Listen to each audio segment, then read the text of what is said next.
dedicating this fight to my daughter, and I'm dedicating my fight to my late uncle, who was supposed to be here with me today watching this, and he was excited for this moment.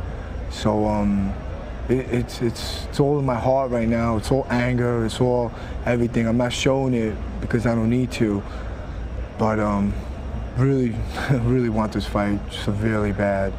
This is what I worked for 20 years with all the sports I've played to get to this big point of a big-time heavyweight bout. The comments of a fellow that's got a tall order tonight, Lionheart.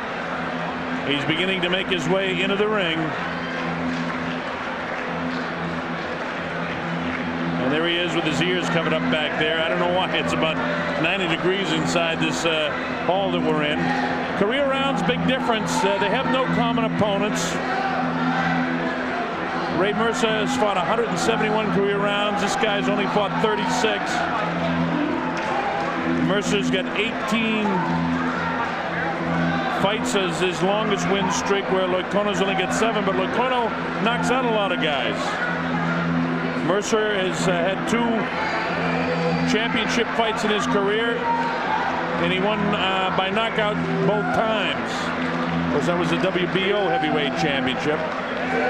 This kid, Lionheart, is a really nice kid. He's a school teacher. He's married to Denise, and his daughter Deanna watching tonight on USSB. Thanks. He's never been beyond 6 rounds in his career. He fights out of the BAM Boxing Stable in Nutley, New Jersey. There he is, handsome guy, good-looking fighter. I got Vonzell Johnson still with me here. And Vonzell, what do you think when you see a guy that looks like this with a cut body? Well, Bob, body don't make fights. You fight a guy like Ray Mercer, you better have a tough chin, because he's coming to fight. Now, that's for sure. And one thing about Ray Mercer is he has a real strong chin. And, you know, when I see big guys like this, they look like weightlifters. They have the great bodies, but they often don't have the strong chins. They're used to lifting weights, but nobody's hitting them. And here he comes, merciless Ray Mercer. He's got one of the strongest chins of all heavyweights. I mentioned he'd been out of action for over a year with a neck operation. Former WBO world champion. Newly signed with Don King. So you know he's going to move up in the rankings. All he's got to do is win tonight. He was the gold medalist at the Seoul Olympics. Beat Francisco Damiani for the WBO title. And then you saw that vicious knockout defending it against Tommy Morrison. He has wins over Mike Dixon, Jesse Ferguson, and Tim Witherspoon. And if he's healthy, he's going to be in immediate contention for a shot at the heavyweight championship of the world. We'll take a look at the tail of the tape, and you'll see some interesting things on these guys. Number 1, Ray Mercer at 36 years old is at the peak of his career. Now, you might say that's a little bit old, but he's never been hurt in his career. And oftentimes you measure in other sports the chronological age, or in boxing you measure the age of a fighter by the number of difficult fights. You see that Mercer's a half-inch shorter. He's 5 pounds lighter. The 7 years we talked about, and he's got a half-inch shorter reach. He's been out of action for about a year and a half with that neck injury that we talked about, and other guys pulling out. Here's the Florida rules under which this will be contested. 10-point must, no standing 8. 3 knockdown rule is in effect. Fighter cannot be saved by the bell in any round, and only the referee can stop the fight. We're just about set to go. All right, so without further ado, let's go to Jimmy Lennon Jr.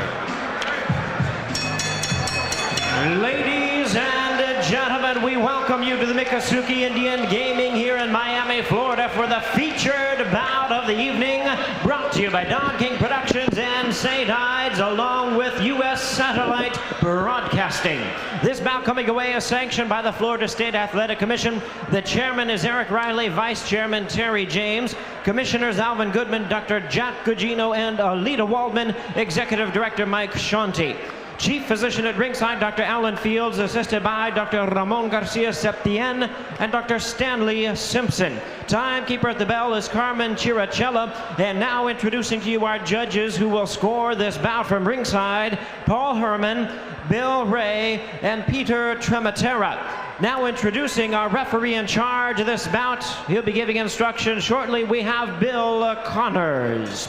All right, fans, here we go with our featured bout of the evening. And now, ladies and gentlemen in attendance and boxing fans joining us around the world on U.S. satellite broadcasting, it's time for the main event of the evening, a 10-round heavyweight special attraction. Introducing to you first on my left, fighting out of the blue corner, entering the ring wearing white trunks with red trim, joining us from Lodi, New Jersey. He weighed in at 243 pounds. His hard-hitting record stands at 14 wins, 2 losses, with 13 big wins coming by way of knockout. Introducing Leo, the Lion Loiancono.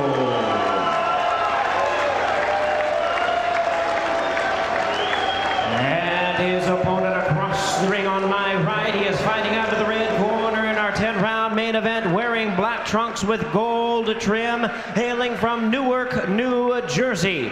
He weighed in at 238 pounds. He's an Olympic gold medalist. As a professional, his record stands at 24 wins, 4 losses, 1 draw, with 16 wins coming by way of knockout. Currently ranked one of the top 5 heavyweights in the world by the WBC, WBA, and IBF. Here is the former WBO heavyweight champion of the world, Merciless Ray Mercer. Once again, our referee in charge now to give instructions, Bill Connors.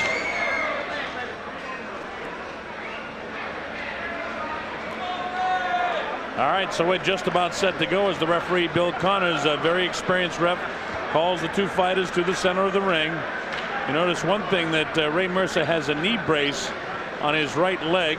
All right, you both got your instructions in the dressing room. I want you to listen to my commands at all times.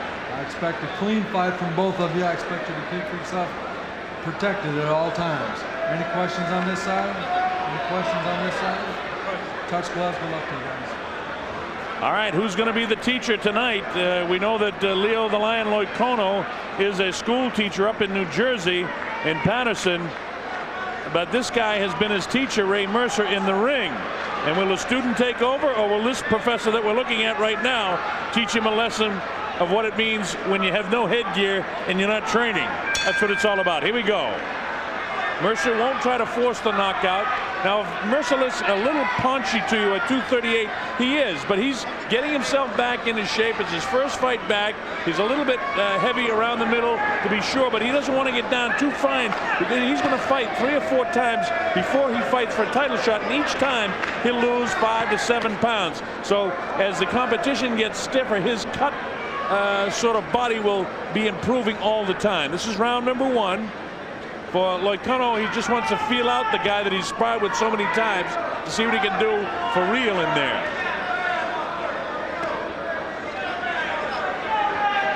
See, he respects the punching power, and he's caught already. He may be hurt already. He's trying to fight back as best he can, but Mercer knows what to do. Big left hand over the ear. Loiancono is used to knocking out, you know, the small guys in the heavyweight division. And with a big punch like that, it's a whole lot different with a guy that really knows what to do and knows how to cover up. This is round 1. It's scheduled for 10. It's not going to go 10 rounds long. There's going to be a knockout here before it's over. I will guarantee you that. It's just a quick. If Fonzel Johnson says to me, I totally agree. In talking to Ray yesterday, he said, you know, I want to look good, but I'm not going to force the knockout. If it comes, it comes. The problem for Loiancono is he's used to knocking out opponents, but he never fought anyone with a steel jaw like this guy.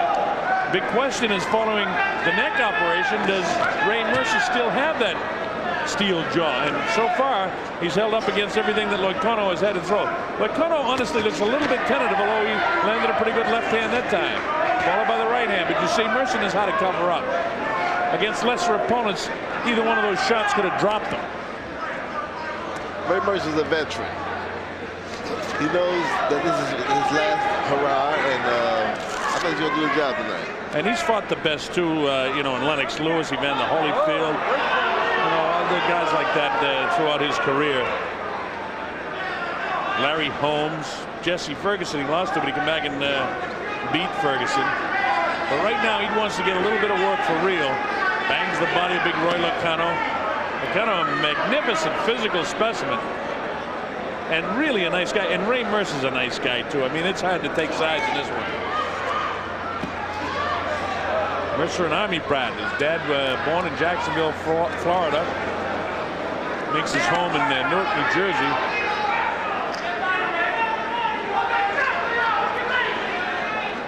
And he had a terrific amateur career too, as he won the gold medal at the Seoul Olympics.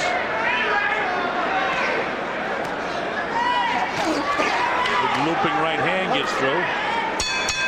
And so Locano's going to feel pretty good. He survived that first round against his teacher and merciless Ray Mercer. Let's go to the corner with Mercer. Tommy Parks, Anthony Ham, Percy Richardson over there. We'll listen in. Don't punch and then step as you jab. Turn up. Mercer. Not long. All right. We're coming up to round number 2. And again, if you say, hey, Mercer doesn't look like he's in shape, he is in a lot better shape than you realize. He has that heavy sort of body. And some guys have that thickness around the middle. But again, he's not in the peak shape. You can't be absolutely fine for every fight. And he's going to work himself down probably another 10 or 12 pounds. And that'll take that mid-drift away. And you'll see his body much more cut the next time out. But right now, and of course, going against a guy like Locano, who has a magnificent looking body. And he's hit, he's on the ropes, and he goes down. Locano will take the 8 count. It's up to 5 and 6. He may be really hurt. It's up to 7 and 8. I don't know if he's going to make it. 9. He's trying to get up. And he says no, he can't make it. And then afterwards, Bill Connors says, no, it's too late. You didn't make the 10 count. The crowd not particularly crazy about what happened. The problem is that happens so many times, and you know as a fighter, a guy gets up at 12 and says, hey, I'm okay. But it's a 10 count. Exactly. The referee had to make the decision. And Bill actually slowed down the count to give him every opportunity. And Locano just wasn't there. And then a second later, 2 seconds later, he was fine. Ray Mercer is a true warrior, Bob. Well, a second round knockout. And Locano almost can't believe he's not hurt now. He would have liked to perform better, but he was really cut pretty good. And we'll show you a couple of different angles of this. And let's see what happens. It's a big right hand gets through, and the left gets him in trouble. Now he's hurt with the left hand. He's really hurt here. Ray loads that right hand back up, but it was the left hand that did the damage. Yeah, the hook hurt him. It was definitely the hook. The left hook hurt him. And this angle will be even better to see it. Right there gets him started, and then bang, right there is a good left hand. And he's heard what he had to do. All right, let's go and get the official timing from Jimmy Lennon Jr. Ladies and gentlemen, with the time of 46 seconds in round number 2, our referee in charge, Bill Connors, reaches the count of 10. He's the winner by way of knockout, merciless Ray Mercer. All right, I'm going to make my way up into the ring, Vonzel, to find out what Ray has to say. So I'm going to slide over here. And Vonzel, you kind of